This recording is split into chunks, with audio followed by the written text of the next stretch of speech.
'Cause I'm yours to keep if you want to. Okay, sweet.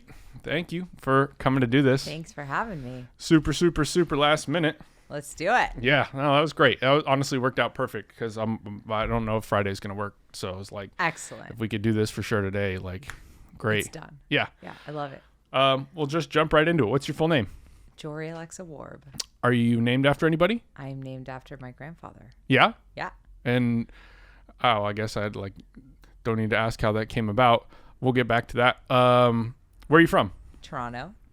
Okay. Ontario, Canada. And you were born there, grew up there? Born in Toronto, grew up there. Yeah. What was life like in Toronto when you were a little kid? Specifically right now, it's like minus 30 degrees outside. That's your biggest memory of Toronto? Basically. I mean, I was born in November, so it's just snow. That's all I see is snow. Yeah. Yeah. I haven't been there. I have a ton of clients, a ton of friends who are from Toronto who like just talk shit every time I see them. Oh. Like, why have you still not come up to Toronto? Excellent city. Yeah. It's an excellent city. What's it like growing up there? I mean, what's it like growing up anywhere? Well, I guess it depends on what you're into. You know, What were you into?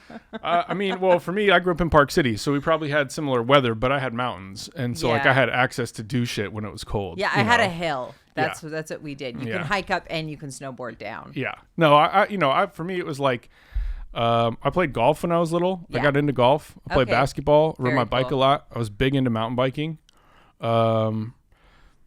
Probably like early teenage years for me was like snowboarding. Snowboarding. Snowboarding took I was over. a snowboard instructor. Yeah. Were you? Yeah, that was my first job. Oh, well, I wanted to jump to that, but Yeah. no, I mean, you know, all those things, like I did, like, you know, I fished a lot. I went boating. Like I had a really That's active sick. childhood. So Yeah. for me, you know, I played video games. Like I traveled like the Heavy whole lifting spiel. with the video games. Yeah. Tons. Heavy lifting. Yeah. Seriously.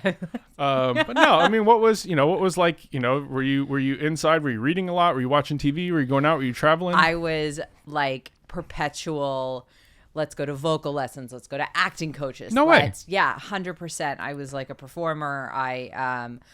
I was bullied from a young age, so I just like threw myself into creativity and work and music. And I was the kid at the party that like was sitting with the parents wanting to have a conversation about like life and wisdom and like who they were. Yeah. That was who I was. I was Yeah.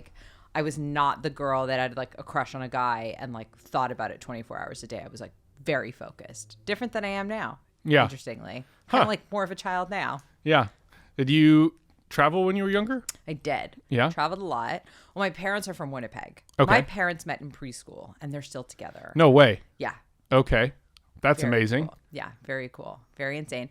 So I would go to see my grandparents in Winnipeg all the time.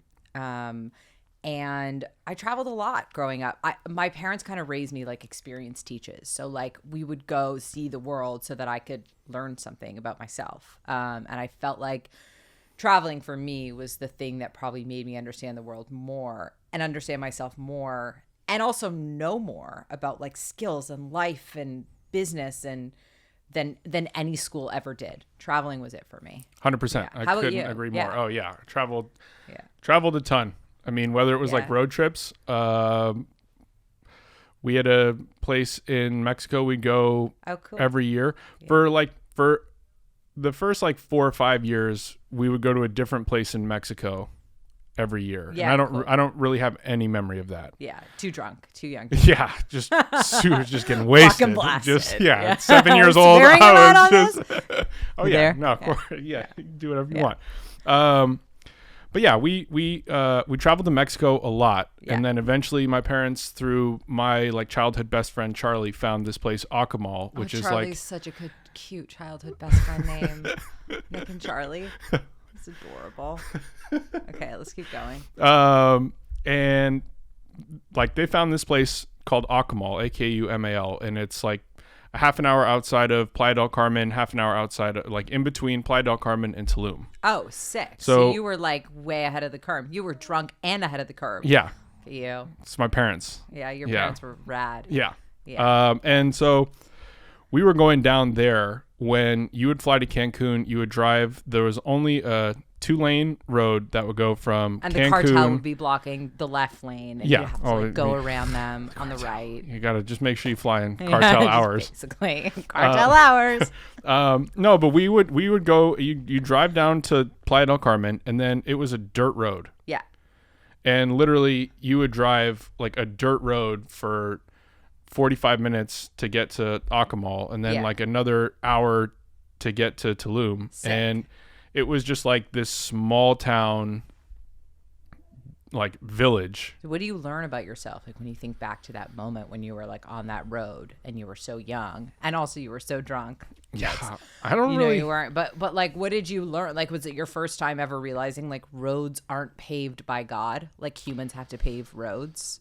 No, I learned that one. I was outside. I was watching you paid roads attention to get school. made.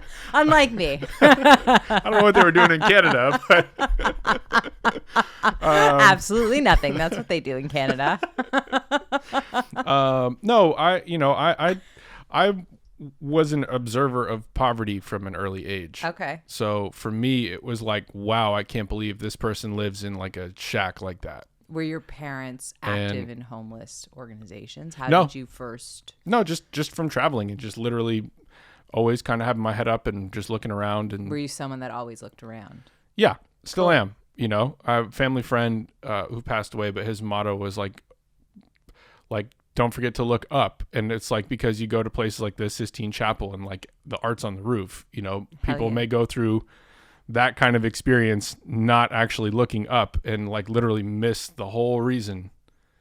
Yeah, people talk about mindfulness now like it's this like big, deep spiritual discussion about like who we are. And it's like, you know, the space between the soul and the ego is when you walk outside and you look up at the trees and you just go, holy shit, I'm alive.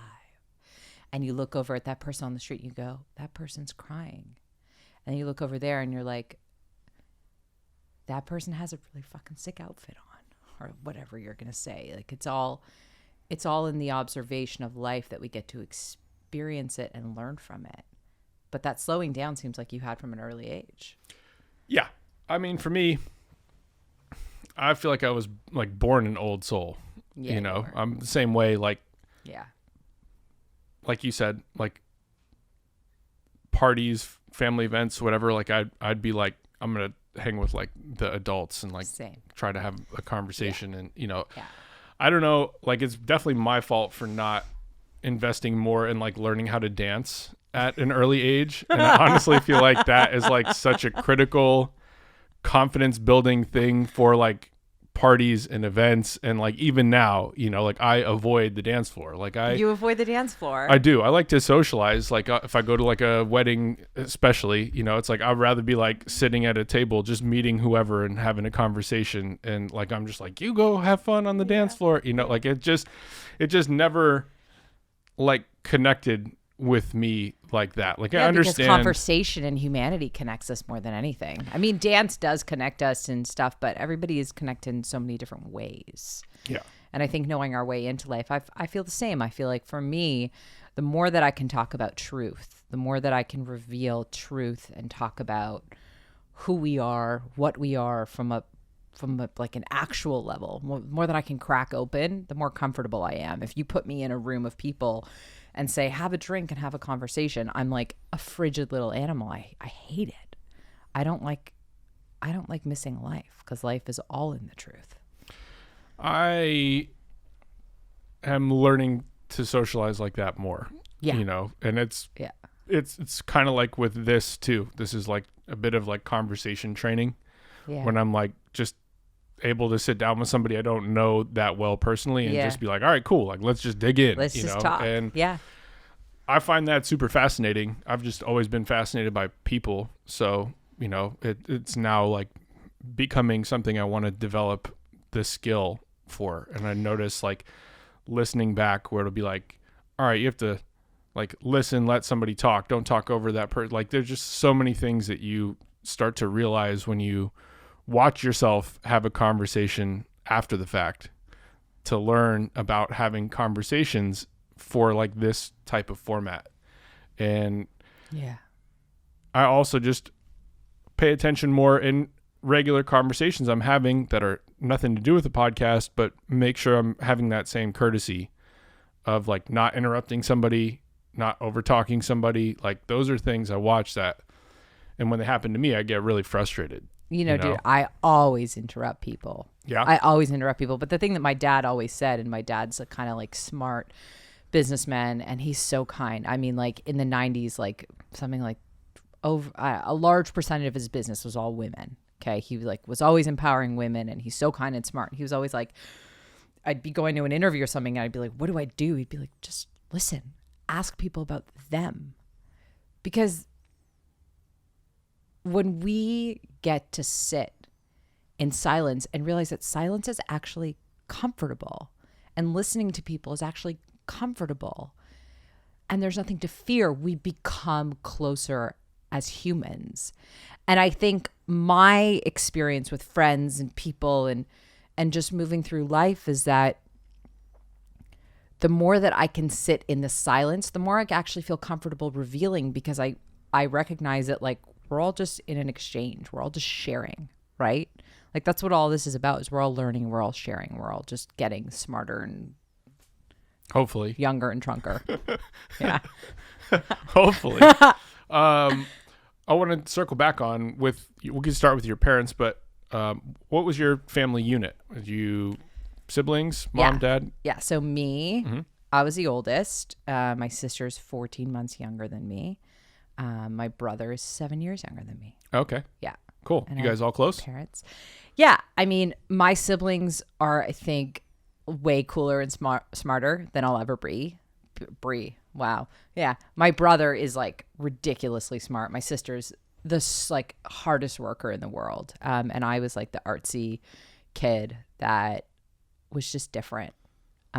So like we're close. I love them, but like they're definitely closer than I am with them. Yeah. But my parents were always like, my brother was definitely the favorite in a lot of ways, because he's like the perfect kid. I mean, he's so perfect. It's crazy.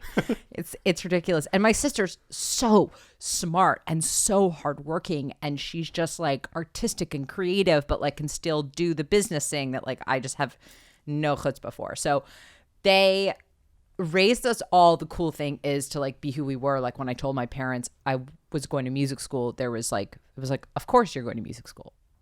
Of course, you know what I mean? And like, so that's cool. They really raised us to be who we were. Yeah. They were invested in who we were instead of, I think some parents raise kids because they want their kids to be something of themselves. And my parents, I was not a piece of either of my parents. Like I am the total anomaly in my family. Awesome. Yeah. That's super cool to hear. What did your parents do for work? My dad was in consulting. Okay. And he was really sweet because he would like help people. I don't know all the details, but I know he would help people in times of trouble in transition at large companies. He would help with insurance and benefits. And, he really helped. My mom is a trained fashion designer, actually. She went to Parsons. She's like super creative, but she raised us. And she helped my dad, and she baked the best fucking challah on the planet. Yeah. Every Friday night. Oh. Yeah. My mom needs to start a bakery. Everybody knows that. But, sometimes, I think the cool thing though about my mom is that, as women now, we have so much pressure to have careers. It's a different time now. Like we all have to have careers. But I think the thing that my mom showed me is that being a mom and dedicating yourself to your kids in itself is life's work. And I loved seeing that. And I loved that validation that like, if all hell goes to shit, like I'm just going to raise really good kids. For sure. I think that is like the number one important mission. Yeah. Because we raise kids and then we get better podcasts. Yeah. The next generation of podcasts. It's going to be nuts. Yeah. The next generation of musicians crazy. Is nuts. Yeah, it is. Yeah. Like seeing like 4-year-old kids just making like full songs, and you're like, wait, hold on, like what's going on here? Well, because there's a different access to technology, right? Like it's become easier to share who you are in the world. It's like the same thing with, I love Brene Brown and I'm super into the vulnerability movement. And the truth is that like technology just makes it easier from an early age to become who we are outwardly. Yeah. That's really what it has done, I think, in a lot of For ways. sure. I mean, you can learn so much from the internet. Yeah. I mean, I learned just a ridiculous amount for engineering. Like the first half of my career was a lot of like trying to find like the real information, shit that actually was helpful. And like, it's like, do you read books? Do you read textbooks like to learn about music? Like that's pretty difficult, you know, like you try to like find a mentor, a couple mentors maybe who can be like, hey man, like, you know, this is something you need to learn that like is going to change your whole game. Yeah. And I've been always pretty like fortunate to just randomly meet people who've come into my life to like do that for me. But That's called higher power. then there's like, now we have a conversation. yeah, we'll get there. And then I like now look at, I'm just thinking like there are so many outlets for amazing resources online for like kids to now learn about making music. 100%. Like just schools that didn't exist when I was trying to learn about engineering or producing or anything, like to now be like, you can learn from some of the best people in music and have like crazy deep access into their information. Hell yeah. It's like whether it's like the 1500 Recording Academy and like all those guys who are just fucking geniuses and amazing musicians teaching a school about engineering and producing and songwriting, or like the Mix with the Masters, like stuff Excellent. online. Yeah. And you're just like, here, I'm going to open up my session and show you like all the plugins that I use and show you exactly what I did. And it's just like, holy shit. Yeah, because secrets are cheap. Like, why hold secrets? Like, let's just create and build a world. There's no competition. We're all just working together. I mean, music's a pretty fucking competitive space in that world. But I think at some point when you hit a certain level, you hopefully have such an abundance of work that it's like, I can't possibly keep up with the volume of work. I have to share what is helping me become successful so other people can grow in that excuse me, same fashion.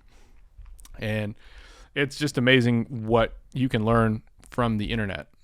Yeah. And then, Masterclass, too. like developing yourself out of that is like, I mean, you if you're a self-starter, it's like it's endless. And you are a self-starter, aren't you? I am, but I have a certain limit I get to, you know, like I am a self-starter. I'm like a doer and a finisher, and I'm a learn on the job kind of person. Yeah. But when I've watched like certain people develop a skill, especially in the studio, like to learn a new instrument or something like that. I don't have the discipline to be like, I'm going to do this for 3 hours a day, 7 days a week until I master this. You know, why do you like, think that? I've been blessed with like a super like, I don't know what the right word is. Like, I've had a lot of opportunity and things I can do in my life and found a lot of things that I really enjoy, to the point where I have a hard time thinking about spending too much time doing one particular thing for too long. Interesting. And it's not like I don't want to learn to master an instrument, but you know, like after a certain amount of time, I'm just like, oh, I could be doing these other things. And it is also kind of to me a sign that like I maybe that's not it, you know, like maybe that's not the thing I'm supposed to be doing with my time. But I don't know. There's just a certain point, like I learned the basics of music theory, the basics of scales, the basics of certain chords. And it obviously was like a game changer for me, engineering, because I just understood how to be a part of the conversation a lot better and like explain, you know, to like vocal produce something and say like, oh man, we're going to do a harmony and it's going to be this note, and this note. And they make sense because I like the way those notes sound together and I understand why. And, you know, like that part of the knowledge is great, but I also am a fan of just like experimenting and seeing where things go and not having like a rule book. You know, a lot of people I talk to will say, you want to like learn music theory and like learn all the rules and then like forget all that shit. Yeah. And amen to a music school grad. Yeah. You know, so it's interesting to see people like I've been trying to develop, I guess, like the ability to play with feeling rather than to play technically correct.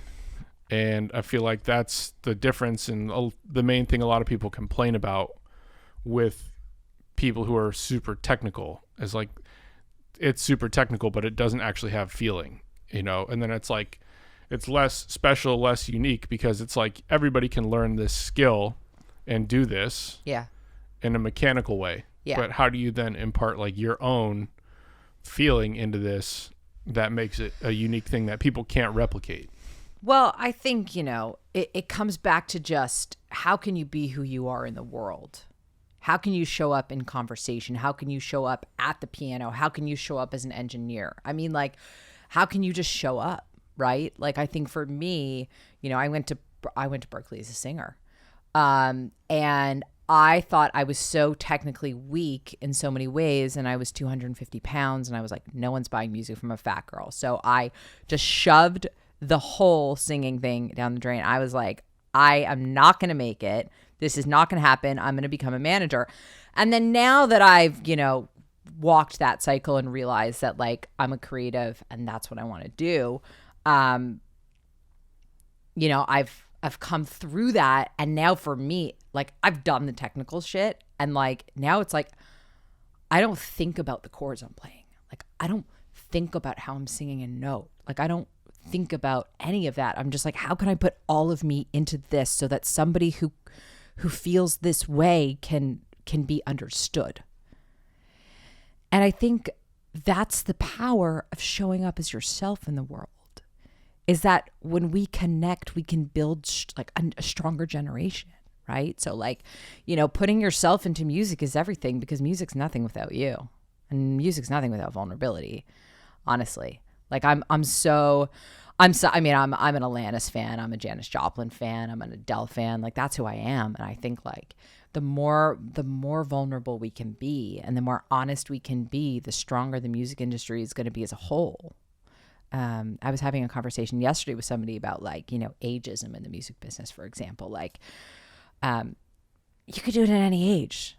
Like, you could be who you are in the world at any age, at any time. Yep. And, you know, anyone who's telling you differently actually isn't telling you the truth. They're just telling you what they were told. 100%. I could not agree more. Yeah. I think it's when you learn to like just tap into, I mean, songwriting and being an artist, it's just a matter of, like you said, tapping into things that connect with people, resonate with people, performing that. If you're also going to be looking at it from the side of like being an artist, that makes people feel heard and gives them something to connect to. And the better you are at that, like it really doesn't matter what age you are. I mean, when you look back at history, there are a lot of cases where there are people who are like child stars that were developed into like superstars and, you know, went on to be some of the most successful people in the world. And then you also look at people who are just like in whatever field, job, basic career thing that they were in at the time at age 45 and then like got discovered. And so many people. Yeah. So it really breaks down the mold. I mean, now I guess you could make the argument it's a little bit more tough because like social media and all that stuff seems to like skew towards younger. But I mean, you know, you also see like viral videos have capabilities at like any age group, any race, any place in the world. So exactly right. Yeah. You know. Yeah. Yeah. I think we just got to find a way to come together. Yeah. Whatever that means. Right. So to me, what that means is that we need to, as a society, decide that we are going to let people be themselves. So, you know, there's this great resignation happening out there. There's all these people that have jobs and they're leaving. I mean, the unemployment rate has like never, right? Am I wrong? I don't know. Honestly, it's I'm very not high. News statistics. Some large statistic. I'm not a math person, but you know, the truth is that when we let people just be themselves, like we're here, when you think about it, like we're here like on this earth and we're all giving back. So like if you're not spiritual, if you're spiritual, whoever the fuck you are, you're standing on top of this big rock and you're like, we have to garden, we have to take care of each other, we have babies, we're like nurturers of this thing. And like, in order to be true nurturers of this world. Like, we all have to give who we are. And if it takes us time to find who that is, that's fine. But like, I support the Great Resignation because I support people being themselves in the world. I support us coming together and being honest and truthful. And like, if we only need to make money, but like, we can all make money at things that we love. And yes, I am a privileged white girl sitting in a chair in Los Angeles. That is true. But I also, you know, I've walked a not so easy road. I'll tell you, I have my fair share of stuff that I've been through. And I so believe that when people can connect to purpose, authenticity, and vulnerability, that they're limitless. Yeah, I mean, I completely agree. I want to jump back. I forgot what you said, which is terrible. But when you said, mentioned something, you said that was your first job. Snowboard teaching. Snowboard teaching. So how old were you when you started teaching? I'm going to get this wrong. Rough guess. 14, 15, Okay. Maybe younger. Yeah. In Toronto? Collingwood, Ontario. Okay. I was gonna say I don't like know what I don't really know what geographically is in Toronto. If there's like a ski resort type Pretty place. flat. Okay. A small hill, about Okay. the size of Runyon. And what led to snowboard instructor being job number one? Very funny. Skiing. Side note: you're on 2 feet and you're on gliders. Like, I swear I was gonna splits, so I could never ski. I could snowboard though, and I loved snowboarding. I always felt so cool because I was not cool. I was like the least cool kid on the planet. And still kind of am, but like fine with it. And I just love snowboarding. And I think it actually started my love for like teaching and nurturing and like wanting to be somebody that like helps people through things. I feel like I got a lot of help growing up. I was, you know, I always had people around me that could kind of like help me through. So I loved it. Yeah. What was your first job? When I go, like, for me, I think about, I mean, obviously, like, the lemonade stand route, you know, was like one of the first We're going back things. there? Yeah, for sure. Oh. Yeah, that was for me, like, so, well, to Cliff Notes through the first jobs, before the first jobs, I would do like lemonade stand stuff. My parents started with weekly allowance that was basically a job. So it was like allowance was $1 less than your age, I think it was. Or maybe it was $1 more than your age. So if I was like that from. 5, Some I'd shitty make like 90s parenting $6. You know, I don't know, but it was great. It was great to have that responsibility of, you know, like taking out the trash, doing this, doing that, filing paperwork with either one of my parents, whatever the thing was that was like, you know, going to mow the lawn, clean up dog shit because we had dogs that would just be like in the backyard, you know, like any number of the tasks would be like earning your allowance. And that was... You're passing the dogs. You're not mentioning the dogs' names and Oh. who they were. We don't skate by dogs on this podcast. We had a dog named Murphy, which I think was maybe a few months before I was born. He was born. So we grew up together for the first 16 years. That was my buddy. Great dog. Great Rip dog. Murphy. We miss you. We love you. Yeah, brown chocolate lab. And he was just like a chunky tank. And he was so Chunky cute. tank. And I would literally just sleep on him. Great ska band name. Even as Chunky Tank. even as like a teenager, I would still just like just sleep on him. And then I picked out a dog, a border collie named Ranger. What a great dog name. And she was also amazing. And yeah, it was so. I'm trying to think of where I was with that. Jobs. Pre-job. Lemonade Oh, stand. right. Pick the dog shit. Yeah. My bad. My brain is Fried. just been weird, you know, like recovering on the COVID side of things and then just other bringing things that- going that- on. the vid up. Yeah, it was, you know, it's just been a hectic couple weeks. Is this your first podcast since the vid? Oh yeah. Mm-hmm. I So- mean, I was like fully kicked off the horse of like starting this year in any way that I had planned. But isn't that so amazing that we can make plans and we don't have to stick to them? Like, it's awesome. I've been living in that like world for a long, long time, and I am trying to discipline myself into making plans and goals and weekly level that keep me consistent. Because 14 years of being a 24-hour owner operator of a recording studio, engineering and getting phone calls any hour of the day and being like, yeah, sure, I'll do 8 hours starting at 2:30 in the morning after I just did a 14-hour day. Like, Feel you. so for me, it's weird to break away from that and be like, no, I'm actually going to do regular hours now. And I start my sessions at 11 o'clock in the morning and I try to finish by like 3, maybe 4 o'clock in the afternoon. Podcast after that, hang out maybe for a little bit, get some dinner, play some video games for a few minutes and head out and, Done for the day. Yeah, I've never had that, How does it feel? Not since I was younger. It's really satisfying in the sense that I've made the commitment to spending my time the way I want to spend my time almost 100% of the time. Isn't that amazing? That's something I never really, I've always been just like thankful that things were busy with the studio. So it was something that I could just say like, I'm super happy to be on this train and the train's moving super fast. But then I also like look back and I'm like, holy shit, like 12 years of being in like this, or 11 years of being in like this building alone. And I've spent like 11 years, a majority of like 11 years in the same room every day. Although I've worked with a ridiculous amount of amazing people that I've engineered for, I've also still been like in one room. And like, that's a little bit freaky to look back at and just realize like that much time has like been peeled off my life and it was spent in that way as opposed to where I'm at now, which is more like, I want to make music. That's a lifelong pursuit for me.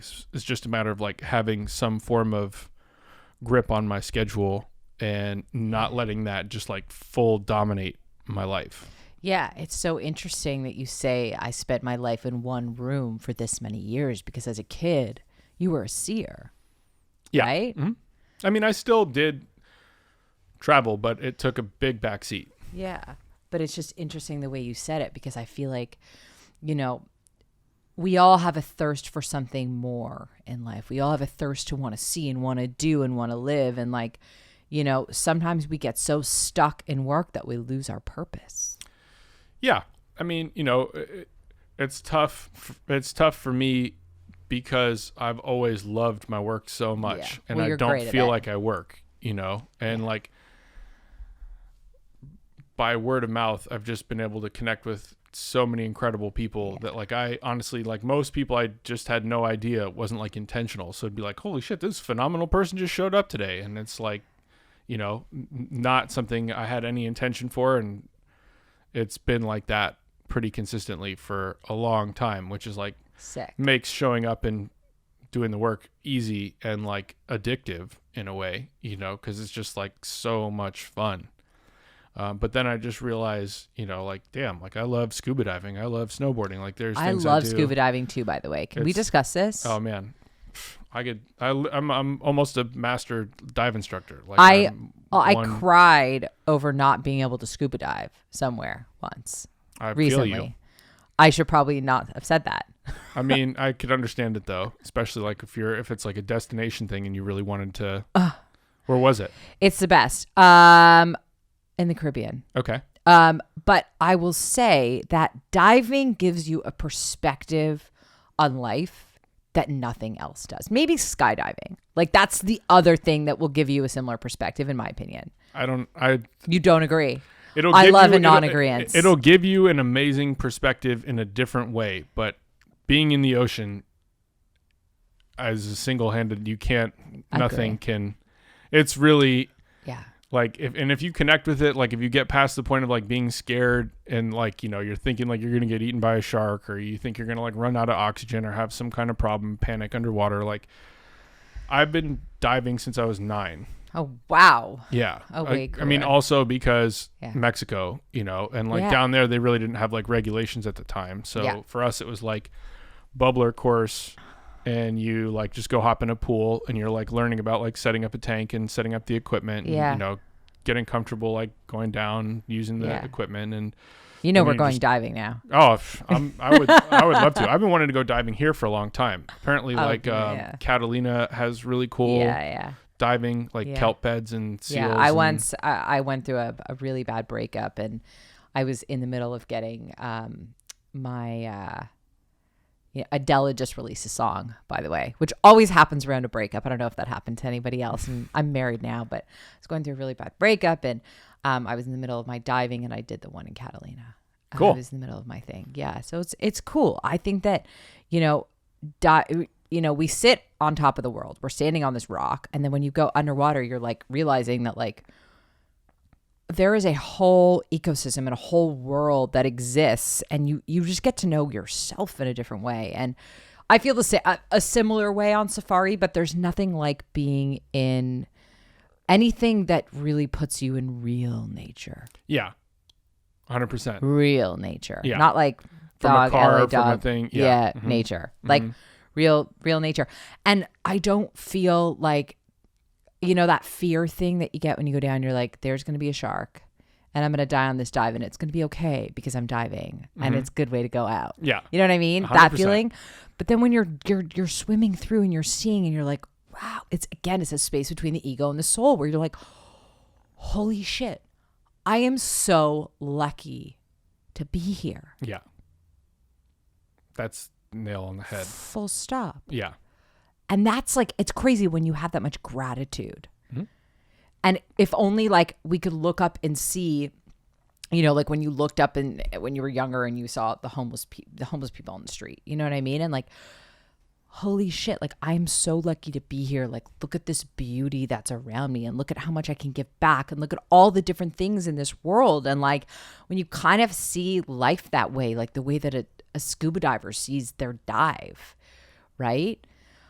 I think it gives us hope and makes life so much easier. And I kind of think it's cool that we get these experiences and we're kind of put in the world and we have like access to things like diving.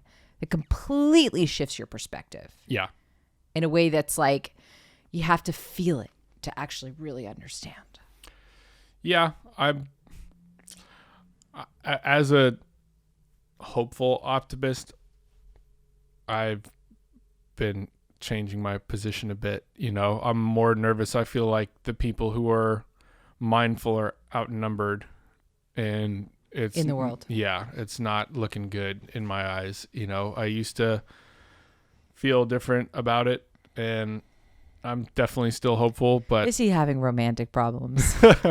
it's just, it's just one of those things that, like, I just look at the future of like what our kids going to be walking into. And, I feel like most people don't have the connection with the ocean. Most people don't have the connection with animals. So it's easy to just be like, oh yeah, cool. We're going to go like drill there and turn this into a, oil well and fuck all these, native people, native animals, blah, blah, blah. Like when you just look at like the sheer number of people willing to do that regularly still.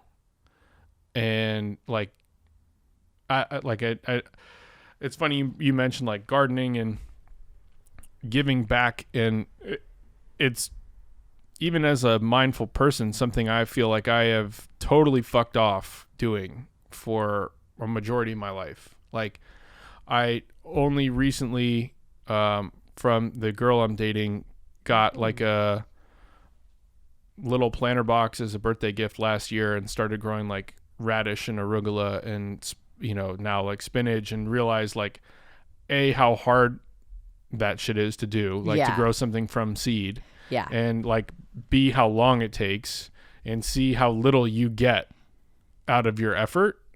And I realized like, fuck, like I've just been like eating food, wasting food, buying ingredients that I'm going to like cook with later, but then get booked to work. And so I have to eat out and throw away the food that I bought I'm way better at it now, but that was a long It's like, what's our open chapter. cycle? Yeah. And I still don't feel like I'm contributing back. I just feel like I'm making an effort to take less on the system. So it's a helpful first step. And I hope to spend more of my life in a place of like giving back, helping rebuild, like sustainability, helping clean things for like the future, helping plant more, and still reducing my like trash and waste output. But I feel like even as like a conscious person who loves animals and loves, like, I haven't been living a life that has been on par with like supporting those things to continue existing in the future. Yeah.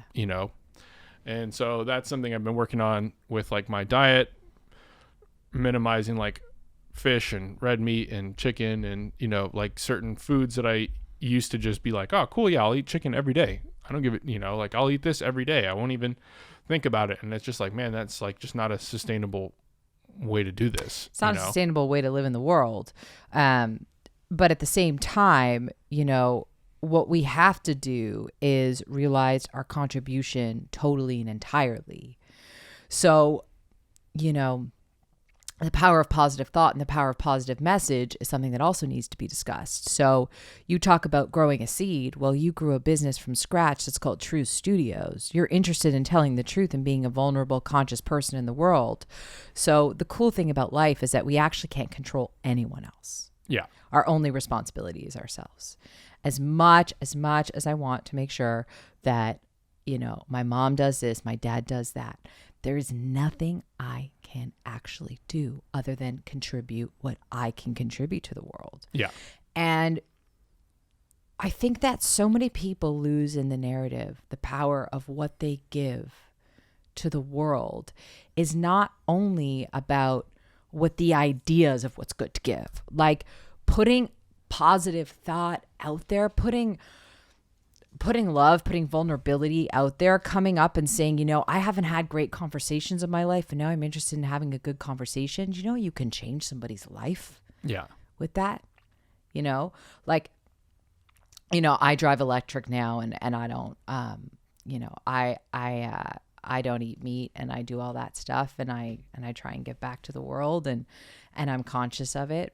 And I care, but I care equally about thinking positively, because I think if we can teach people to listen to themselves, we're all going to really be in touch with our instincts. And I don't think our instinct is to, hurt Earth. I agree. I mean, and hopefully if it is, like, you just learn quickly to change the course of what you're doing, if that's your instincts, or somebody will come snuff you out. Or there's a checks and balances somewhere, right? Darwinism in a way, it's like, okay, whatever you're doing, like, you're just not going to survive. And so bye-bye. I know we jumped around a bit, but I want to go back to snowboard instructor, and then where'd things go from there? Died on the hill. You ever have any really bad accidents? Snowboarding? Yeah. Thank God, no. Yeah. Thank God. Yeah. Other accidents, like, I was trying to think of funny things. Done really stupid shit in my life. But, I think the stupidest thing I've done in my life is not told the truth all the time, is run away from the truth. I think for me, my career was interesting so far because I went to music school. I wanted to be a singer. And then I, was the fat girl. So I was like, no, thank you. I was a loser. I was like, no, thank you. And, I had my series of, I'm a Me Too chick. I've had my series of traumas growing up and kind of come out of that, grew out of that vein in my life. So a lot of shame, a lot of guilt, a lot of negative thought. And then moved out to LA and just started going, and was totally codependent and thinking about other people and not myself. And then, I'm Canadian. I lost my visa, kind of crashed and burned, and had to look at the slate and be like, what do I really want to do? And out of that, I got back to what it was like to be 5 years old and sit at a party with a parent and hear, how's your day? And then say, it was okay. How's yours? It was okay. What did you learn today? And, I learned that I want to tell stories and I want to talk about the truth and, and I want to sing and I want to create, because that's kind of why I'm here. So, I think for me, the road has been so windy. It's been so windy. But I think the truth is that is my journey. is to fall down and to find rock bottom, and then out of rock bottom to find like the greatest treasure that's ever existed, and in a way, like you could say it sucks. Like it sucks to fall down and have to get back up. But, I am like a persister, and it's like, it's in my bones. Like I'm a fighter. It's who I am. And I'm willing to fight to, work towards what I'm here to do. But I know that the biggest mistake I ever made was not telling the truth to myself. I mean, completely understand, completely resonate with that. I feel like that's a big one to learn how to do and then continue to do as you go forward. Yeah. I forgot to tell you, Polly's coming for a session. He's just going to go straight upstairs. Hey, Ollie. Polly. Polly. Hey, Yeah. Polly. But from snowboard instructor to next job. Snowboard instructor to linear thinker, not me. Snowboard instructor to Berklee College of Music student to marketing assistant at Berklee College of Music to How was being at Berklee? Unbelievable. Yeah. Best experience of my life. Yeah. Loved it. Obviously had a whole bunch of shit go down while I was there and, just kind of grew up. But like I have the best friends in my life in the world from that place. And it's just like, it really is an incredible melting pot, but like it's intense. Like you get there the first week and they rate your voice and like 7 categories, and like you walk out and like you might be the lowest rating in the room, and like you don't know what to do and you have to make choices, and it's awesome, but it's definitely a microcosm for what it's like to be an artist in LA or wherever you're living and kind of growing up. And yeah, so it was that. And then I started interning at Complete Control Management. I was interning on the Data Life team, the bingo players team, when like EDM was really, really hot. Cool. So you were in it when it was just popping. It was popping. I always just wanted to follow the trend at that time in my life. I was like, what's hot? Okay, cool. I'm there. I felt like that would give me worth and value in some way. But I had education. Yeah, no. You learned a lot. I'm sure. I did. And by the way, like I have like the best friends from that time in my life. I think that, I have bosses that are like friends, and I had the best nurturing. Like I once asked my boss a question, he told me to Google it. And I literally have never learned more from one person in my life. Like the truth is like the information's out there. Like you don't need to ask somebody else. Just like ask yourself and ask the internet. Like you can swear literally ask the fucking internet and ask yourself. Like you're going to get much better information than asking everyone else's opinion about something. And so I learned so much through that. And then, I moved to LA. I was working with them and it didn't work out. And then I was at Record Plant for a little while. And then I lost my visa, and I had a job set up at Spotify. It was like a temp job, but I was like hoping it would turn permanent, and it was a really cool job. It was like an insanely cool job. It was like my dream job at the time. And my visa, they couldn't make my visa work. Man. So how old were you when you moved to LA? When I moved to LA, I was 20. No. How old was I? 19 or 20? 20. Did you know anybody when you moved here? 21. Well, I moved here with a job. Okay. I was at Complete Control when I moved here. And at the time I was really close to the people that were working there. And then my sister was at USC. So I was here. I had some people. But making friends in LA is an interesting conversation. I mean, moving to LA and like getting set up in LA is like its own set of challenges too. 100%. Yeah. I was living in downtown LA and working in West Hollywood. And I remember I was dating this fashion designer, and he was like, I don't get it. My factory's in downtown. I live in West Hollywood. I've never heard of anybody that lives in downtown LA and works in West Hollywood. It was like the craziest, oddest thing. So it was difficult to make friends at the beginning because I wasn't like in the mix. And, but I think that I'm somebody that will just, I love meeting people and talking with people. So it was fun for me. Yeah. Yeah. Yeah. And so you moved here, you started working, Record Plant was the first job? Record Plant was my first paid job in LA. Yeah. And what were you doing there?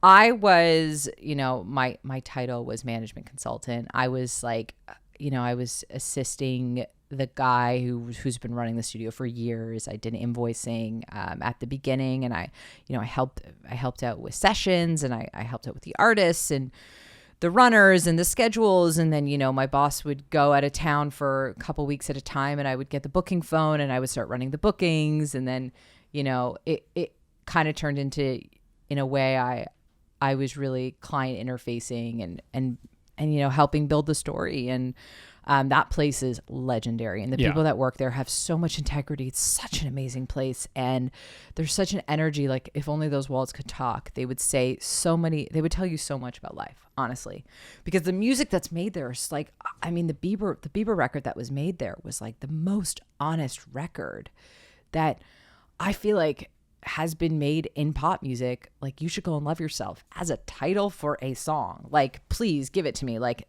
I feel like there's so much integrity in those walls, and I loved kind of working there, and I have so many good friends from that time still. And I think you learn so much about yourself in your first like 3 or 4 jobs in your life. Yeah, for sure. Yeah. And then did you have visa complications coming out of working there? Yeah, I did. And so my road got twisty. How was it working there? Like, were you on a visa to work and you could stay for a certain amount of years? Yeah. And how long were you here? I mean, I've been in LA since I graduated. 19. So. And I'm 29. Okay. So what was, what was the complication with the visa? Things to be discussed at other times, okay. But skip, strong skip. But yeah, I mean, to be honest, like, any immigration into the US is complicated. And I was always somebody that wanted to do it like 100% legally. Like, I'm just somebody that, again, that like, I'm addicted to having integrity. It's really important to me. Like, it's really, really important to me. And so, I wasn't going to like go around or do things that were weird. Like, I wanted to do things right. Yeah. Yeah. Yeah. Have you gone through the citizenship process? Well, I have a green card. Okay. Because I have a ring. Yeah. Yeah. Getting married. I Yeah. have a ring. But no, I'm not a citizen yet, so I can't vote. So no politics on this side of the table. Yeah. My like best friend, another childhood best friend, my friend Edgar, like was adopted and came here through parents that are not legal and wasn't legal. And it's so hard. He got his citizenship like maybe it was like last summer. I think it was like just before his birthday. And unbelievable. Yeah, it's insane. Actually, you know what? I think he started the process even earlier because whatever happened with immigration through Trump's presidency was like a massive, really intense and insane, and even for like a white person from Canada. Yeah. So, yeah, like that process, I don't know well. I'm always curious to hear people's like stories and interactions because I know it's very, very, very difficult. It's difficult, and some people want to skate the system, but the truth is that the truth will always come out. You got to kind of just do your best and find companies that, if my advice to people wanting to move to the US who need a visa is, find a company that you really fit with and just know that you're going to stay with them for 5 or 6 years. Because, once you're here in a lot of ways, I have a lot of friends that they feel trapped. Like, they can't move jobs, they can't move around. And, in your early 20s, you want to experiment. Like, your first job in your early 20s is, if you're the person that has a job in your 20s and you're at that company when you're 50, like, one, you have a lot of stock options. Amazing for you. You have a beautiful house in Montana. And 2, like, you must have really known yourself. Like, what did your parents do? What book did they read? I want to read it, because it's hard. Yeah. It's hard. And it's not talked about enough. Like, people jump around. And, my road has been the least linear, and I'm like super accepting of that at this point. Yeah. I fell into the studio music world at like 16. Oh, so your parents did do a really good job with you. I honestly don't know. My know. parents did a great job, by the way. I love them. Yeah. No, my parents did a great job. And I honestly don't really know. I mean, other than just a sheer love for music and like listening to music and like the power of music at an early age, I didn't have like musical family. I didn't have anybody that like played instruments or, knew literally anything about like the studio, the world of making a record, equipment, analog equipment, digital equipment, like zero. Yeah. So the fact that it stuck is pretty bizarre. Yeah. And I've been now trucking for like 17 years. Oh my God, that number is so lucky too. What a 17? great year it is. Yeah. Yeah, it's been exactly 17. I was 15 when I got started. Wow. The lessons you must have learned. Yeah, it's and to go back to like actual jobs. I mean, I started like trying to think of the first job I actually applied for. It might have been working at the Rocky Mountain Chocolate Factory. Oh, that's so cool. How many caramel apples did you eat? You don't even want to know the real answer to that question. Why? That's like, literally, this should be sponsored. Literally hundreds. When I worked there, you could eat. They would tell you can't take it with you, but you can eat whatever you want when you're here. No way. Yeah. That's horrible for eating disorders. I mean, it's horrible for people who are addicted to sugar. For normies too. Yeah. Yeah. And so, I mean, my like boss and her husband were super cool. So that was like a really Amazing. Enjoyable Is it place a franchise? to be. Yeah. It's a franchise. Yeah. I should have known that. Yeah. Cool. And yeah, I mean, I would just plow candy. Like I would eat like $100 worth of candy every shift. So it was like getting excellent. Get your double money's my worth. Wages. Yeah. Go for it. Yeah. I loved it. I actually I started. My dad owned restaurants, and I started bussing tables when I was 9. Oh, love that. And I loved it. I mean, I loved it because like I was spending time with my dad, and like he would go to the restaurant a lot. And then I started to love it because I met really great people that were like the staff there, and everybody like pretty much like looked out for me like a bunch of big brothers and uncles, and it was a really cool environment to like just be a little kid. I would like like work and earn money, and I enjoyed doing that after school. And like I would hang out with the chef, and he would teach me how to make different food, and I loved being in the kitchen. I loved the whole experience of that. Yeah. I think it's so important for kids to work. I think it's so important to, sorry, I'm not supporting child labor. Listening back, but to really understand what it's like, because you graduate college, okay, and you're not with your parents anymore, and you're put in a job, and you're told, you have to get there at 8 a.m. and you have to do the service that you said you were going to do, and then you have to go to bed. There was this amazing friend, Alex Burdoff, who was, he ran marketing and SB projects, maybe 6 years ago and more. And Alex died of, health stuff. And it's really sad. He was like an A plus human being. He was like a mentor and like, just like the nicest guy on the planet, in a world, especially coming in, like, I really, really, really wanted certain things in my career, and I was really honest about it. And he was so helpful and kind. And he always said to me, like the first like year and a half of working was just like learning how to work. And it's like, I think, if we could kind of teach what it's like to be an adult without having people become adults, then maybe we won't all screw up so much at the beginning. I don't know. I'm just trying to find a way to say, like, we all screw up so much when we first start. And I guess that's the trial and error of it, right? It really just takes some time to become ourselves. For sure. I mean, it's like a whole lifetime. You take like a whole lifetime developing yourself. Yeah. That's the point, I guess. Yeah. But yeah, I mean, I loved working from an early age, and from that, I think it was like bussing tables. My dad eventually got into like building homes with a few friends. Amazing. And so my brother and I worked construction, and like that was also really interesting. I've been a big fan of like how it works. Like, you ever watch the TV show How It Works? Yeah. Like, I was addicted to that. I'm a big fan of that idea. Like, I'm a big fan of, how does building a house work? So interesting. You talk about the seed, what you were talking about before. Sure. Yeah. Seeing it go all the way through from seed stage to I made this salad. Yeah.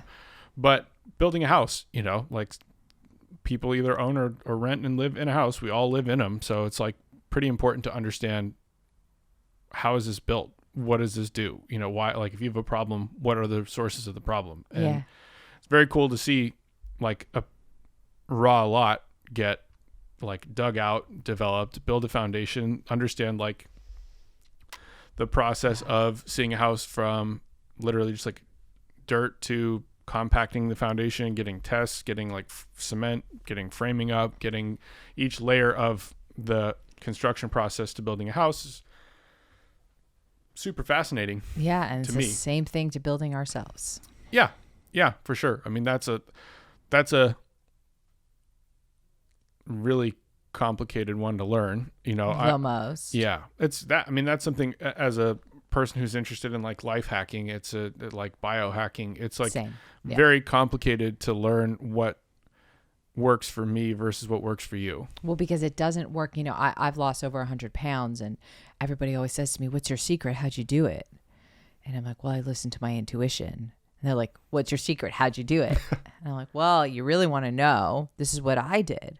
But it's like, the truth is like, you know, each house is built with specific materials because the foundation is different in every single home that's built. My sister's an architect, right? Like every home that is built, every business that's built is built with different soil. It's a different environment. You know what I mean? And so like the 100 pounds that I lost is going to be different than well, you don't have to lose any weight, but you know what I mean? Like I definitely do after COVID and you have to snacking gain some weight. Yeah. No. Healthy bodies here, healthy bodies. But you know, like the truth is that we're all different. And I think what I've learned, you know, twisty, windy road with kind of no direction is that no direction is a direction. Yeah. That just following next right step.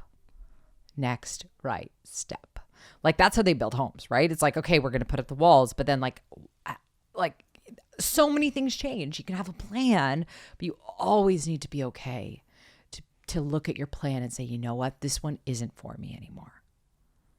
You know? Oh, I do. Yeah. Yeah, I do. Are we thinking about girls now? That's a whole other conversation. Is that a skip? Are we pressing a skip to the next song? Yes, we're skipping to the next song. Skipping to the next song. Okay, what's the next question? Speed round. So I guess I would just jump to where you're at now because I haven't caught up with you in a while. And you went from Record Plant, Spotify for a little bit. No, I didn't end up at Spotify. Oh, that was skipped over. Skip over. Okay. Skip. I did a bunch of things. I worked for some cool people. I think, you know, I got to learn a lot from one great named Benny Medina.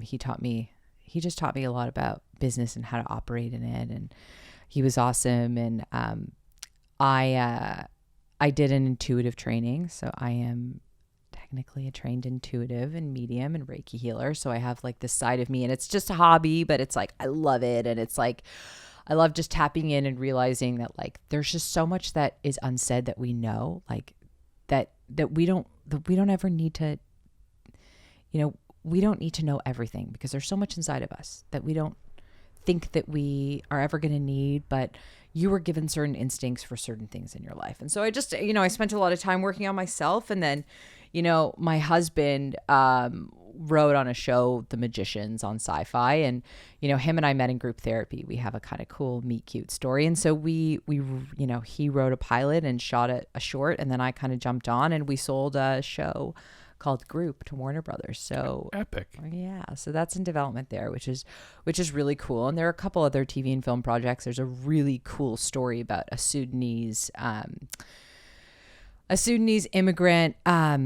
Her name is Rebecca Dang. She's like one of the most inspiring people in the world. Everybody should look her up. And she had a child from a unfortunate sexual assault in Sudan. She moved to the U.S. and had a child, like raising her while working in a car factory in Michigan. It's kind of like an amazing coming of age story. Crazy. So I'm really interested in telling stories about people who've been through shit and have come out on the other side.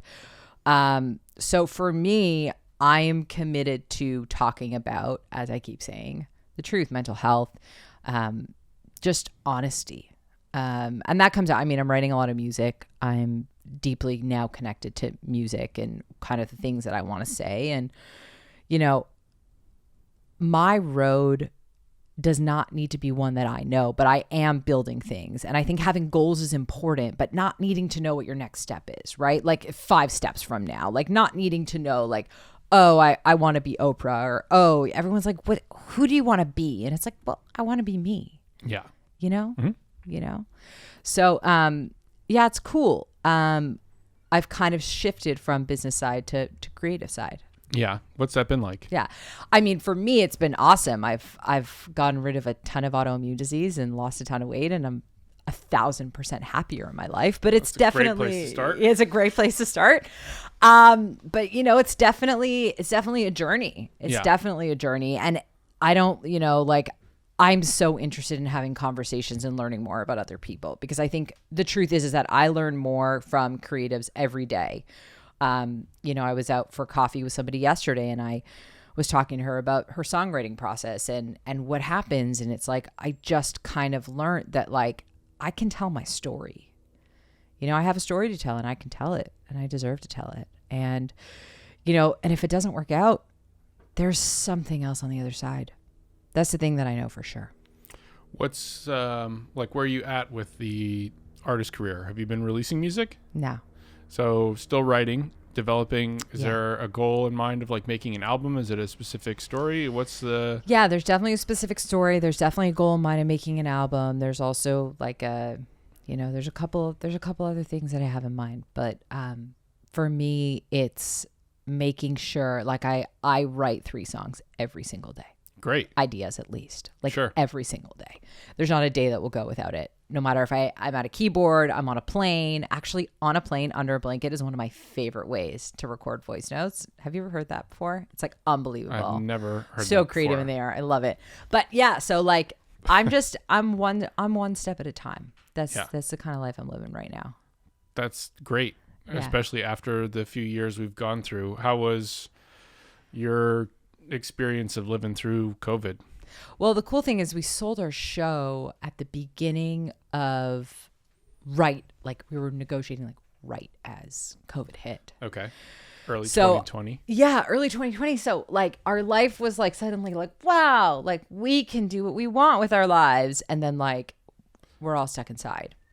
And it was tough because I was, newly married, and we were in a 1,000 square foot apartment, and it was hard. It was hard on us. We had to work really hard. And then our life kind of got turned upside down. I actually went to treatment for trauma therapy for trauma, which was really cool. I got a lot of help. I think what COVID did is it made everybody pause. And in the pause, we all realized how busy we were making ourselves so that we could not feel what we had to feel. So COVID completely transformed me. And when I was at the treatment center for trauma, I don't have issues with substances, but they kind of looked at me and they were like, that like you're a singer and like you got to sing. And so since then I've literally written 3 songs, ideas at least every single day. And it's been a year and a half. What's are you just solely sticking to writing and creating by yourself? Are you working with anybody at this point? Yeah, I've worked with some people, and I want to keep working with people. And I think the truth is that it's just hard to be vulnerable. And I'm not the artist that's going to sugarcoat and write a song about going to the club. Yeah. It's not me. So if someone's down to dig, I'm in. And I also had the opportunity to do a little bit of directing that I loved. I think it's an unbelievable thing. I've always been really visual, and it's felt good. So I'm in the exploring phase of all this stuff. But serious money on the table. I'm very ambitious, and I know that, creatives can get stuck in nothingness for a while. And I'm sure you've seen that. Yeah. So sure. Having goals and moving towards something could not be more important. Is there like a point that you see yourself, because like just from a curiosity standpoint, like more from an engineer and observer of creatives standpoint, is there a place where you start to see like, okay, that's like near 1,000 songs, near 1,000 ideas, at like a 3 a day pace. Is there a point where you start to look at that, refine that, and say, all right, I want to like make a song, finish a song, put it out, release that, and 100% start the ball rolling? Because I get that's like where I'm at in 2022. Because making music for me has always been like, when I make music personally, like as an artist, it's like the writing process is very like therapeutic. I treat that as like a way to like journal in a way. Yeah. So, but it is just a journal if it sits in your phone. Yeah.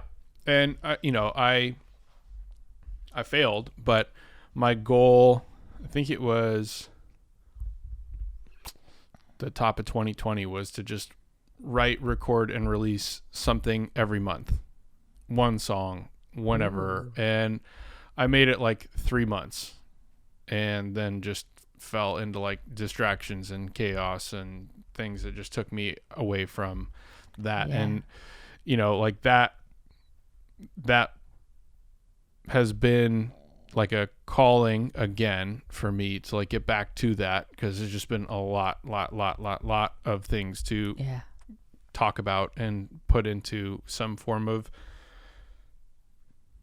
musical, lyrical, emotional package, and like download that. Yeah. Like that's something 100%. For me is a really powerful tool. So it makes sense from a lot of the things you've kind of just touched on, that even just writing in a daily basis is like such a good relief mechanism to get something out. 100%. I mean, I think anybody struggling with their creativity, I started with the artist way. So I write my 3 pages every morning, and that's really important. But then when I sit at my piano and I'm like, okay, cool, time to go. Like, no matter what happens, something comes out. And I think that's the thing. It's like, creatives, I think the true creative is somebody that can kind of pull from themselves at any moment. Like, sometimes we're spontaneous and we get something, but in order to actually create a career out of creativity, we got to just pull from what we got at all moments. And there's something inside of us in every moment. We're all feeling something in every moment. And I think that there are so many stories that we tell ourselves that we might as well rewrite out on paper. Like if I'm telling myself I'm an idiot because I got a parking ticket, like there is a message in there to write something about. The song is not I got a parking ticket. The short story that you're going to write is not I got a parking ticket. The essay you're going to write is I got a parking ticket and this is what it made me think about myself. And this is now what I'm going to do with that, because I don't want to be that person in this world, because I want to give positivity to the world, Mm-hmm. So I think that there's a way to pull from this well of who we are at every moment. And we can't get stuck as creatives in this idea of like, oh, we got to wait till it hits, because you'll be waiting your whole life, So I also think coming from, I worked on the business side. So for me, I'm all about the package. I'm like, what makes sense? What's going to buy? What's going to hit? Right? Like I was a girl I was heavy, and I was like, no one's going to buy music from a fat girl. So, for me, it's extra hard because I feel like I can just judge myself in every corner, making sure that it's right. It's really hard to make it as a creative in the world. That's, for me, what's always been my favorite exercise is when I've connected with people that are creatives, and we can work from the position of like, I have this random piece of music I found, or X person has this random piece of music they found. They're going to bring it into the studio, work on something like from scratch, just catch a wave, write something. I'm going to like film that person recording that for the first time, make that as clean of a recording and mix and master as I can in our like session time together, sync the video, and like put it out at the end of the day. Wow. I love that. I would be so in for that, by the way. Cool. It makes it easier. I don't have to think about it. Yeah, I mean, I was doing that for years with this artist named C.S. Armstrong. That's the guy in the posters behind me. I keep looking and pulling so much feeling from that. Yeah, he killed it with those. We did live shows here before COVID. I remember that. Yeah. So 2019, I got my like feet wet with like throwing a show and doing like the live sound for it. And we had this place fucking rocking, and it was so fun. that's got me interested at some point of a next step, opening like a legit venue or like going to a actual Hell venue yeah. and doing live sound and being able to like put shows on a couple times a month in like a bigger venue than 60 people in like a crammed Yeah, but I random gotta office flag space. you that, you know, you said that you're the person that doesn't want to dance at a party because you always wanted to have real conversation. So isn't that interesting what COVID did? It took the party out of what you thought you had to do and made you now sitting here with me, friends that haven't caught up in years, haven't actually had a real conversation, probably ever, by the way. Yeah. Probably first real conversation ever. Yeah. And you get to be who you want to be. You get to be who you were. Yeah. Isn't that cool? I'm still avoiding the dance floor in those circumstances, but I've found a functional position within that, you know, like I obviously love for people to have a engineer's good brain. time, you know, Yeah. and I love like watching people dance, you know, cause like but now when you're people are good at active. it. Yeah. Well, it's also amidst like, I like creating like a really memorable experience for people, and I feel like we were accomplishing that here with the shows we did. We made some really amazing little like 100-person crammed into this place, like spilling out the back and around the front, like everybody jammed in and watched like these awesome performances. Like the very first three I think was with Chauncey actually. So we did 3 shows. I think it was like in July, then like August and September or something like that. Like we ran them like back to back to back. And then we did the Rush Davis album release party, and that was like incredible. We had like a full band all through like the front there. I can't remember if it was that show. I think it was Oliver, the trumpet player that JP, my like label partner and producer partner, like works with, was just like, oh, I got a saxophone player. He's just going to come jump in, like hop in, doesn't know any of the music, doesn't know anything we're doing, and like killed it. And like the whole band, like we just had, it was that kind of just like everything fell into place. Wow. And we had so much fun. And I was just like, man, I really, really want to like develop this and see where this goes. And then I was going to do a weekly show here every Thursday and try to do that literally for like all of 2020. I remember that, yeah. And then like COVID hit and it was just like, fuck. And then it just morphed this place over time into building this podcast studio. And it was like, next best thing I can do if I can't do shows, you know, I can do this. And this is a little bit more manageable. And I didn't know how long shows were going to actually work for in the neighborhood before somebody was just like, hey man, like you can't do this every fucking week. Like you could hear it like literally like blocks away. Like I went out when we were playing and I was just like testing. I had like big PA speakers that were fucking cranked because it was, but it just like, shows your potential. I think that you have such a superpower at really understanding that seed and knowing how to grow. Well played. It's pretty cool. Words, man. Well, shit. Honestly, I feel like we covered a lot. A lot. Yeah. Lastly, tell me what you're thinking with starting a podcast. So I've had this idea for a long time. So I mean, I love to talk. Love to have conversations. You have a great voice. Thank you. I feel like people are going to be like, man, her voice is so like therapeutically relaxing. Oh, thank you. Yeah. Thank you. So, you know, for a while, obviously I've had a long road. And so I have this idea for a podcast called Undecided. And it's about, so there's this great resignation happening and all these people are leaving their jobs and following their passions, but nobody's making any money. People are like playing the market, buying coins. I don't know how people are paying rent. Like it doesn't make sense, right? But there are all these people that are following who they are and who they want to be and making a decision and going after it. And so many of them are becoming successful. So I've always been indecisive. My whole life. I'm an artist, right? Like I'm a creative. I'm just like, I follow what feels right. You know what I mean? And I'm a thinker, but I really am at the core. I'm a feeler. And so I'm really interested to talk to people about their decision point. What was the point, kind of that crux, that tipping point, or that thing that set them off and set them on their road and got them to where they want to be. So I'm just interested in talking to successful people about how they went from undecided to decided and what that specific point in their life was. That sounds awesome. Yeah, super interested in it.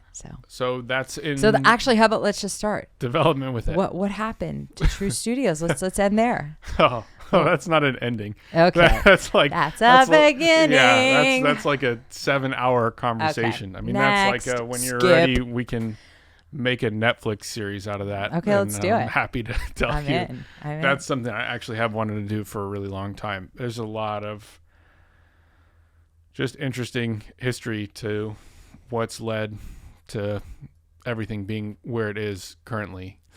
I don't really know. I mean, just on a quick think on that, like, I don't really know if there ever was a moment that, like, I never wanted to own a studio. Like, I never wanted to like own a studio as a business. Yeah. And I didn't even like really know what an engineer was when I started buying equipment. Like, that's how not this I wanted to be. I love that so much. You didn't have an idea of what you wanted to be. You just were. I mean, I knew I wanted to work in music, and my initial idea was that I wanted to be like a manager / record label. And if I started building a small recording studio, I could have a place that I could like have the talent I was working with in to write and develop ideas. Yeah. So that was like the fundamental, okay, Better let me than do that, recording on you know? my 57 in my 1,000 square foot apartment. No, that was, I mean, look, I started recording in really going all the way back in a dorm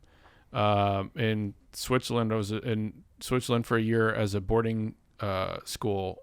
And yeah, I know, it's cool. I met someone there, Skylar, my friend Skylar, my brother's friend Skylar, who was big into music, and he introduced me to like GarageBand for the first time, and everything changed at that point, because I was just like, holy shit, like this offers so much, and there's like these loops, and I can put all this stuff together, and I can like sketch out production and like make songs on this, and yeah, it got the ball rolling in a way that I was just kind of lucky to have that be the starting point. And then in high school, I made a couple albums. I made an EP that I produced most of the songs of with a friend who rapped, and I like had a verse on there. Love it. And another kid from high school that helped record a full album. And for like a high school graduation gift, I think it was, or like birthday high school graduation type thing, my parents paid for me pressing like 1,000 CDs of each project. Oh, so cool. And so like my girlfriend at the time was a graphic designer, so she did like the album artwork and the CD tray design and all that stuff, and pressed like 1,000 copies of each project, and kind of found myself being overly ambitious and expecting probably too much from like friends at the time that were just in high school, and obviously didn't have it all figured out either, but it felt like our ambition wasn't aligned in like what we needed to do as the next step. And so I just ended up basically like sitting on all these CDs being like, oh, we're not like going out and like actively like booking shows and playing shows and trying to sell CDs and make progress to like do it again and build bigger. It was kind of like, that was like kind of like the stopping point at that point in time. Yeah. So it was like a really discouraging first major speed bump on that road. And then I started looking for schools. I love a good speed bump. Oh yeah. I mean, I also just loved like going through that process and like learning, you know, how to register like a barcode and like create all the different necessary like steps of going through making like a physical CD, you know, like that was very educational at that point in time. And from that, I started looking at like places I could go actually learn about engineering. And at the time it was really difficult to find schools that had much credibility. It was like Savannah College of Art and Design, and that's like $40,000 a year if you're out of state, and like you don't get into a studio until you're a junior. So you can go spend like 2 years of your life and $80,000 before you actually like walk into the studio when you know like that's where you want to start. So like that was a no. The next generation is going to have no time for how slow these processes work. It's going to all move so much quicker.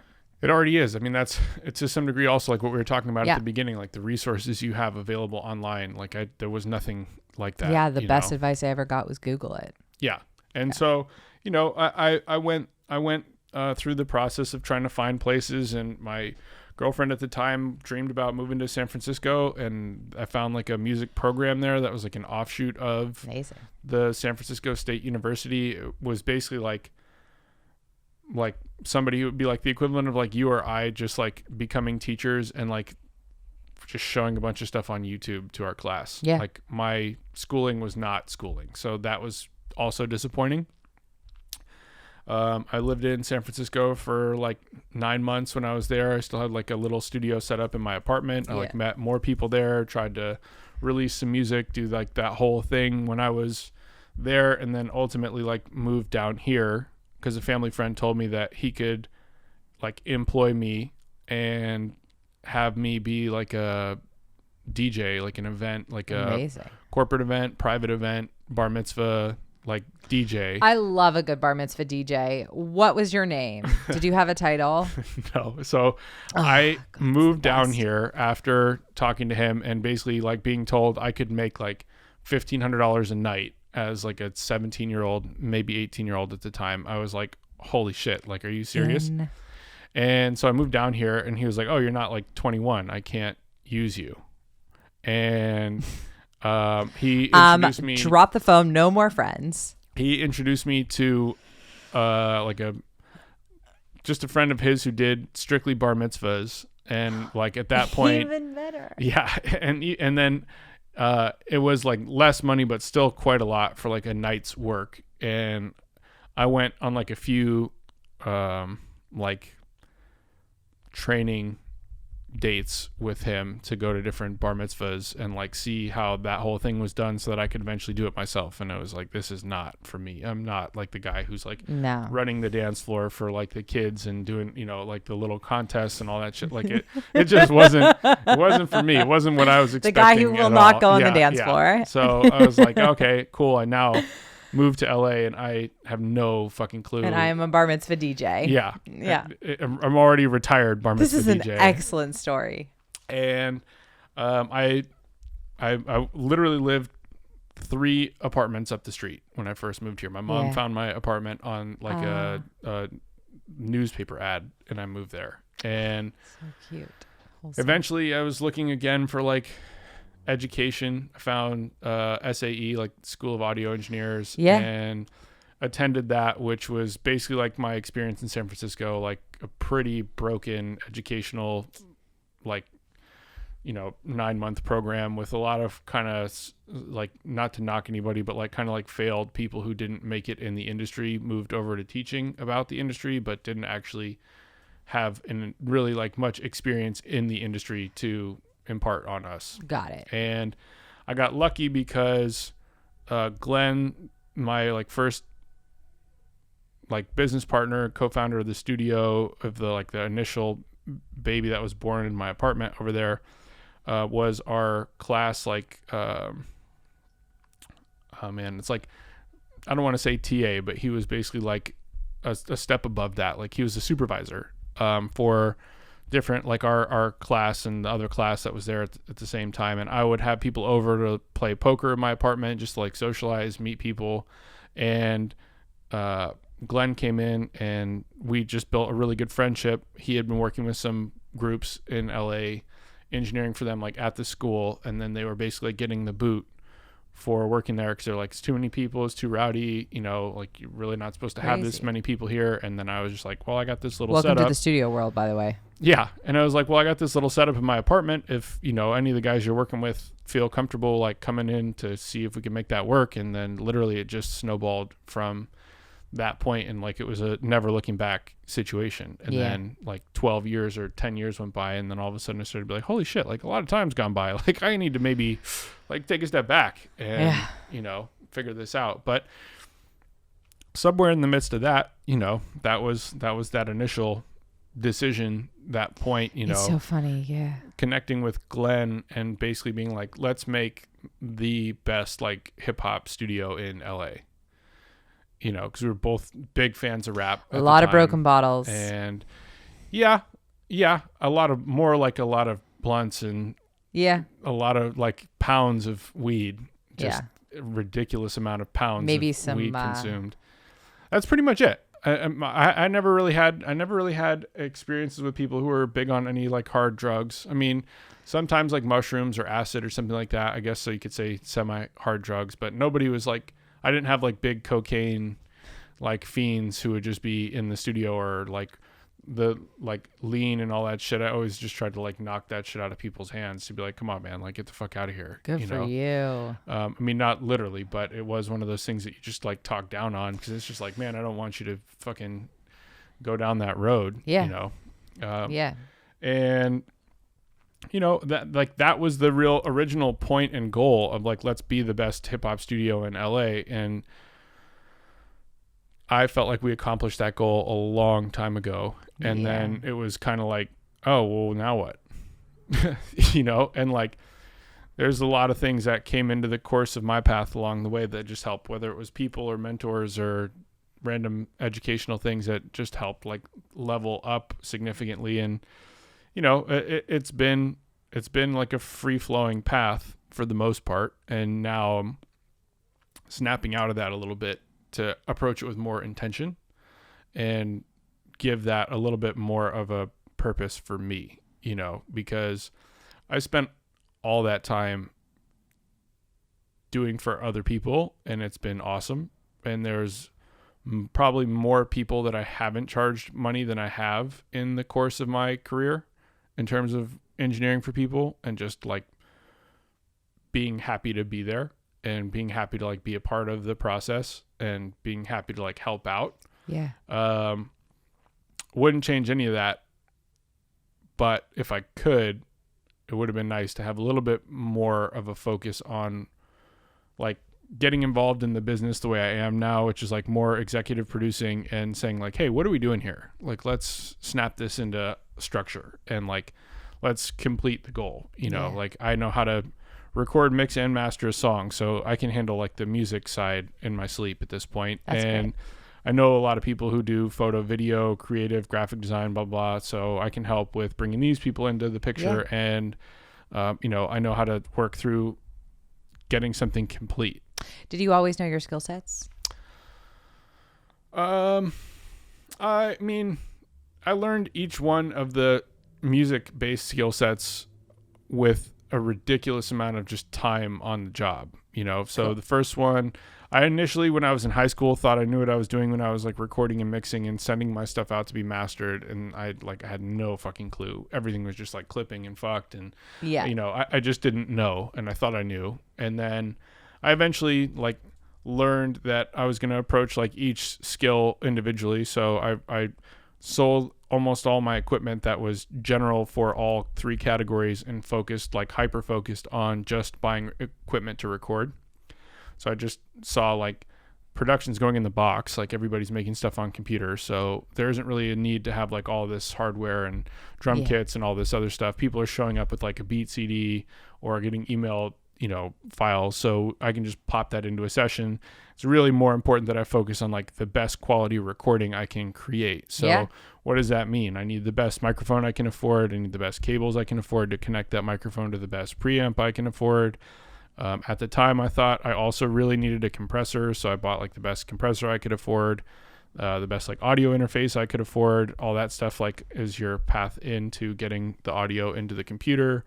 Eventually, it's like learning about different software and getting that initial layout solidified was one thing. I largely started with like a guy from Sweetwater Sound that I would just call and be like, hey man, like this is my budget. This is what I can afford. What do you recommend? And like he walked me through all that stuff. And then when I got out of SAE, I was more educated and I had a little bit of an idea of what I wanted, but I tried to meet like different audio equipment retail people and ask questions. And I met one guy through like our school, and I asked him so many questions that he really like couldn't answer. I love that. That he eventually passed me on to another guy, Dominic, who became like really like my first serious mentor in like the studio space. Cool.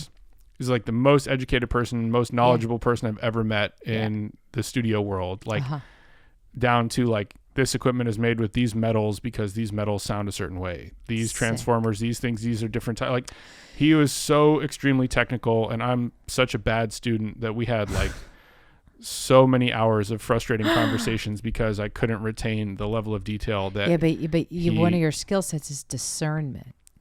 Yeah, but it was just a painful. One of the things too with that process, even though eventually our relationship failed. I love a failed relationship story. It sucks, man. I mean, he was just such a good person, such a smart person. We just weren't able to see eye to eye. And I was moving around a lot through all those like early years, and I was just kind of like a kid, doing a bunch of random shit. So for him being older and us to work together, it just I didn't understand the level of commitment that things required. But he was instrumental in educating me about equipment and helping me build out and know why I was building out the studio that I had at that time, and like upgraded things in such a massive way. And then he really became like a mentor for me. He helped me understand, like I still use, I think I still use the invoice template that he made for me from like 12 years ago. I mean, he got me understanding like those basic things because I just didn't have anybody really in my corner that knew the business and knew how things were supposed to go. That's so important. And I was operating for like the first 5, 6, 7 years on like a happy to be here basis. So it was just like, I'm, like not really charging people money. I'm just like making music and having people come in and like cutting my teeth and learning and, going through all that. The thing that I heard strongest from you is that through the process, you learned that even though you thought you knew, you did not know. So many levels of that. And that's the process. That at this point where I'm at in that process is that I now understand I'll never know because it's just too deep. And that goes with everything I've ever wanted to master. I think like even the highest level of like piano player or guitar player or whoever, like you just realize like it's literally never ending. Yeah, but the truth is you don't like set aside the idea that you need to know anything about work, about life, about relationships, about any of it. I mean, the ideas that are in our head is not real knowing. Real knowing is in your heart. It's in your gut. The thoughts of knowing, I want to do this year. Like, go for it. Set the intention. Do it. Right? Like, that is so transformational that happened to you. Yeah. I mean, I was really lucky. I've had different people come in and out of my life to educate me on like the levels of things to know and how I don't know and so on and so forth. But with him, that was like the first time it had been applied to like my business, like I was trying to build the studio as a business. It was like beyond just like a hobby or a thing I was interested in. Like when I learned to play golf, it was like, okay, I'm naturally good at this, but like there are teachers that are listeners, he's naturally good at golf. Well, I mean, like to the degree that you can be, but I also then learned like how much I don't know, so it's like best lesson of life. Yeah. And so I'm aware of that and the levelings up of things. But when it came to the studio and like, that was the first pivotal point of like, this needs to be turned into like a real business. Like you have great talent, you have like clients that are coming here and you're not really running this like professionally. And I would say between Glenn and I making that like distinguished decision to like become the best hip hop based studio in Los Angeles, or Dominic like coming in as a mentor and like kind of like cranking me into shape a bit, were the two places that were like, okay, now we can like go into success. It's so funny how much we need other people. I love thinking about the idea of like trees, you know, and so simple, but like trees they cannot grow if not in an environment. We need other people. Another favorite analogy of mine is like the analogy of marriage in early, you know, early life, whatever, early years of the world. And, you know, we would get married in these communities and we would live in the same houses as our mom, our dads, our sister, our stepmom, our you know, we would never need something from our partner that we wouldn't be able to get, because if they didn't give it to us, we could just turn to the next person, and we need other people to grow. And I love that you got that and you were open to that, because I feel like so many new business owners specifically like want mentors, but don't want to have the experience of direction and taking direction. I was a painful student in my mentorship with Dominic. Yeah. That's why our relationship failed. I didn't have that discipline that like you know, I took what I felt like I could apply and applied it, but I didn't have the successful outcome that could have been